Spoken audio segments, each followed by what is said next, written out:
Hello everyone, দীর্ঘ বিরতির পর আবারও চলে এলাম ফিটনেস ফ্রিকে। আপনারা নিশ্চয়ই এতক্ষণে বুঝে গেছেন যে আজকে কোন বিষয়ে আলোচনা করব। তবে তারপর একটু বলে রাখি যে সম্প্রতি দেশের সবচেয়ে বড় আলোচিত বডি বিল্ডিং কম্পিটিশন হয়ে গেল।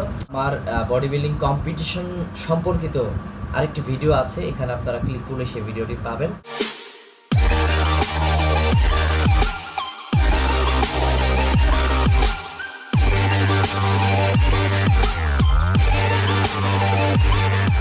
এখনও কিন্তু এটি নিয়ে আলোচনা চলছে, ঝড় বয়ে যাচ্ছে সমালোচনা। এখনও কিন্তু মুখে মুখে নানান ধরনের তর্ক বিতর্ক চলছে এবং এই কম্পিটিশনের নানান দিক নিয়ে কিন্তু সোশ্যাল মিডিয়াতে আমরা দেখতে পাচ্ছি সবাই সরব রয়েছেন। আর সবাই কিন্তু আসলে এই টপিকটি নিয়ে কথা বলছেন। 85 ক্যাটাগরিতে তামির আনোয়ার এবং যে 85 প্লাস ক্যাটাগরিতে যে শেখ জামাল, এই দুজনের মধ্যে যে কম্পিটিশনটি হয়েছে এবং সর্বশেষ যে ওভারঅল চ্যাম্পিয়ন হয়েছেন শেখ জামাল। তো এই বিষয়টি নিয়ে কিন্তু অনেকের মধ্যে অনেক ধরনের যে দ্বিধাদ্বন্দ্ব চলছে, অনেকেই কিন্তু বিতর্ক তুলেছেন যে আসলে অনেকেই বলছেন যে তামির আনোয়ার কিন্তু ওভারঅল চ্যাম্পিয়ন হওয়ার কথা ছিল, কিন্তু শেখ জামাল কেন হলো, কীভাবে হলো, এই ধরনের নানান বিষয় কিন্তু আলোচনায় উঠে আসছে। তো আমি প্রথমেই একটু বলে রাখি এবং জাজদের যে পার্সপেক্টিভ সেই বিষয়ে কিন্তু আমি আসলে সম্যক ধারণা রাখি না। তবে সাধারণ একজন দর্শক হিসেবে যতটুকু বলতে পারি এবং যেহেতু বডি বিল্ডিং প্রেমী একজন আমি মানুষ, তো সে কারণে আমার দৃষ্টিতে আমি আসলে বলবো যে এই বিষয়টির যে তর্ক বিতর্ক হচ্ছে এটি আসলে ঠিক আছে কিনা। দুজনের কথা যদি বলি, আসলে আমার কাছে খুবই খুবই খুবই সামান্য পার্থক্য এই দুজনের মধ্যে এবং আমার কাছে মনে হয়েছে যে একেবারেই খুব কাছাকাছি ক্লোজ কল ছিল এই দুজনের। যদিও আসলে দিন শেষে আমি বলতে চাই যে এই যে জাজমেন্টটি হয়েছে, ওভারঅল চ্যাম্পিয়ন ঘোষণা করা হয়েছে শেখ জামালকে, আমি কিন্তু মনে করি যে এটি একেবারেই ঠিকঠাক একটি যে বিচার হয়েছে।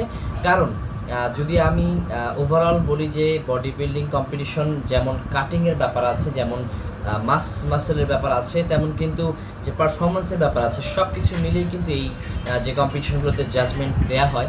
তো সেক্ষেত্রে আমি বলবো যদিও প্রতিটি যে বডির যে শেপ রয়েছে, প্রতিটি মাসেলের যে শেপ রয়েছে, কাটিং এবং যে মাসেল, এই সব কিছু মিলিয়েই কিন্তু ওভারঅল পারফরমেন্সের বিচারে কিন্তু দুজনের মধ্যে থেকে একজনকে বেছে নেওয়া হয়েছে। তো সেক্ষেত্রে যদি আমি বলি যে একেবারেই ক্লোজ কল, খুবই কাছাকাছি দুজন ছিলেন।